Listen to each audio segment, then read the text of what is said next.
Olá, queridos freelas, tudo bem? Então, dei uma sumida, né? O último vídeo que eu gravei aqui foi sobre planejamento. Eu contei como eu estava planejando meu 2020, contei um pouco dos planos, que teria um novo vivendo de freela saindo do forno. E as coisas não correram bem como planejado, normal, né? Mas esse ano se superou. Então, esse vídeo, esse retorno, eu vou começar contando um pouquinho como foi minha vida nesses últimos meses.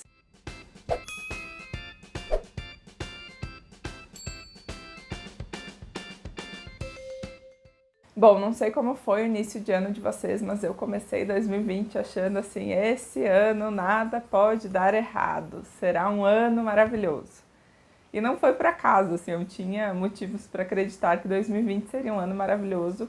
Não é que não, para mim não esteja sendo um bom ano, mas maravilhoso já é forçar um pouco a barra. Por que eu tinha esses indícios, né? Eu terminei 2019, um ano que foi super bacana, assim, do ponto de vista de projeto, de cliente. Já em 2019, em dezembro, eu fechei um projeto que começou no dia 3 de janeiro, assim, primeiro dia útil do ano. Em fevereiro, fechei mais 2 projetos para começar em março. E aí eu cheguei naquele momento que eu pensei assim, não, é o momento de crescer a minha empresa, vou dar um passo adiante, porque eu já estava com um volume bom de projetos, né, e queria realmente ampliar aí a minha atuação. Então, o que eu fiz? Fui para um coworking, né? Eu já estava sentindo um pouco o isolamento de home office, vejam só, né? Já estava incomodada com o isolamento. E aí eu decidi ir para um coworking, que é o coworking que eu tenho o endereço da minha empresa, mas enfim, decidi ir para lá, ter uma mesa e tudo mais, e todos os dias trabalhar em algum lugar. Também decidi contratar uma pessoa para me ajudar, para trabalhar comigo 100% do tempo. Apesar de eu ter parceiros que trabalham comigo nos projetos, eu achei que era o momento, né? Achei, na verdade, era o momento de eu ter alguém 100% trabalhando nos projetos junto comigo. Então, em março, né, cheia de projetos novos, no dia 1º de março eu mudei para o coworking, a estagiária começou a trabalhar comigo e tudo parecia que seria fantástico na minha vida pessoal também. Eu comprei carro, eu fiz planos de viagens, eu, no vivendo de freela, que não deixa de ser entre o profissional e o pessoal, eu estava investindo para relançar o site, que seria para ser em março, e as coisas saíram bem, né, do controle de todo mundo, assim, acho que não é só comigo, tenho certeza que não é só comigo. E aí veio um momento que foi bem difícil para mim, né, eu hoje estou falando muito tranquila aqui, mas foi bem difícil porque logo nas primeiras semanas de quarentena, e eu tô isolada desde o dia 14 de março, mas logo nas primeiras semanas eu tive 2 contratos encerrados. Felizmente meus clientes foram muito respeitosos assim em termos de cláusulas que a gente tem de contrato e cumpriram um aviso prévio de um mês, então eles me avisaram em março para a gente encerrar em abril, então em abril eu ainda recebi valores desses projetos e eu tive um outro projeto que foi reduzido, né? O escopo foi bastante reduzido. E com isso, eu perdi quase 40% da minha renda, né? Do meu faturamento, na verdade. E deu um desespero, né? Mas felizmente eu, logo nesses primeiros contratos encerrados, eu fui conversar com a Leila, eu já falei da Leila aqui, ela já fez alguns conteúdos comigo.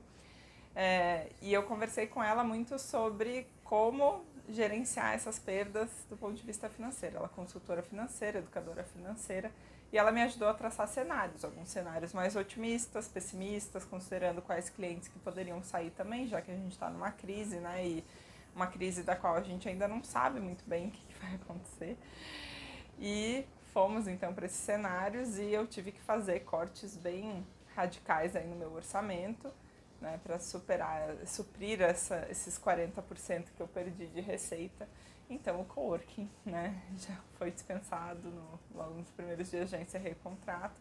Infelizmente também tive que dispensar a estagiária e aí comecei a me organizar aí para esse cenário com menos clientes e menos projetos, né, com um escopo reduzido de trabalho.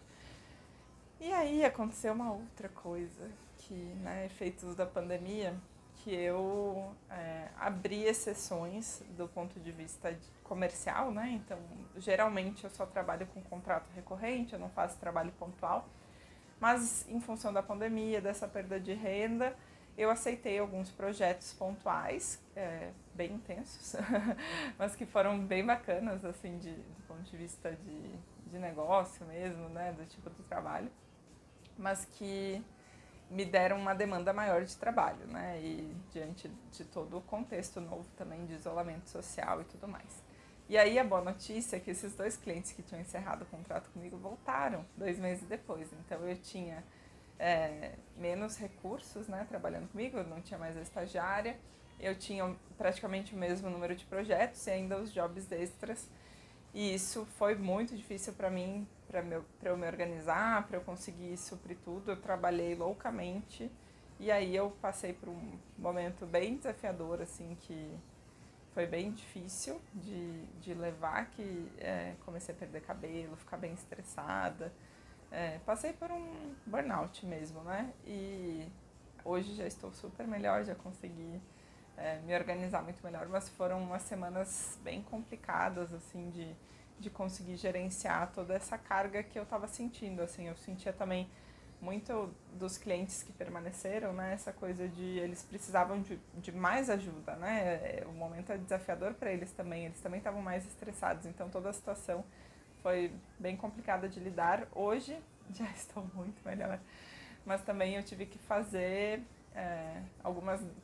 tomar algumas decisões em função disso. Então, 2 projetos que eu tinha, que eu trabalhava sozinha, eu dispensei nesse momento, né? Terminei, encerrei o contrato com os clientes, ótimos clientes, mas que eu não conseguia trabalhar como parceiro nesses projetos, e aí eu não conseguia ter um dia de folga e ter a liberdade, né, de poder dar uma surtada. Parece brincadeira, assim, mas o direito de dar uma surtada e ter alguém ali, né, cobrindo a retaguarda é maravilhoso em momentos assim. Então, sou muito grata pelos parceiros que eu tenho hoje nos projetos, porque são totalmente de confiança e são muito parceiros mesmo nesse sentido. Enfim, né? Mas passei por tudo isso e agora eu tô sentindo que eu tô num momento muito de renovação, assim, até essa volta, né, aos vídeos, à frente das câmeras, é porque hoje eu já tô me sentindo muito mais tranquila com toda a situação, com tudo que a gente tá vivendo. E acho que tem um efeito, né? Eu fiz aniversário em julho, então essa coisa de renascimento, de um novo ano de vida, que isso sempre traz perspectivas novas. E tem também outros fatores, né? Consegui me organizar, foi o tempo assim de organizar, de me organizar com a situação. Eu continuo isolada aqui em São Paulo, eu saio só mesmo para fazer compras, para dar uma caminhadinha na rua. E assim ficarei, né, aproveitando de todos os privilégios que eu tenho nesse sentido. E aí também, em julho, na semana do meu aniversário, eu participei de um programa de aceleração para criador de conteúdo da UPix, chama Creators Boost. E isso me deu um momento muito de refletir, assim, eu estava imaginando que seria um conteúdo muito prático, muito estratégico para gerenciar, né, a minha produção de conteúdo, mas foi muito bom do ponto de vista de autoconhecimento também, então tive essa oportunidade de refletir muito do que eu quero para minha vida, do que eu quero produzindo conteúdo, compartilhando conteúdo aqui com vocês, foi bem intenso. Então aqui estou, né, em agosto, de volta das cinzas, para dizer que tem muita coisa que eu quero compartilhar com vocês, né, mesmo desses meses. Uma das coisas que eu sofri muito é porque eu me colocava muito no meu reconhecimento do privilégio de poder estar trabalhando de casa, de ter perdido renda, mas ter conseguido me organizar super rápido, de não ter ficado endividada e tal. E eu achava que o que eu estava passando, né, de estresse, de sofrimento, de ansiedade, era menos em relação ao sofrimento de outras pessoas, que realmente, né, eu sou muito privilegiada nesse ponto, mas também não significa que eu não estivesse passando por um momento complicado. Então, vamos abrir o coração, né? Acho que eu compartilhei um pouco da minha vida aqui, mas queria ouvir de vocês também nos comentários como tem sido esses últimos meses de aprendizado, de vivência, de conseguir rever a vida de freela de outra forma, talvez, pra gente continuar conversando, tá bom? Um beijo, até a próxima.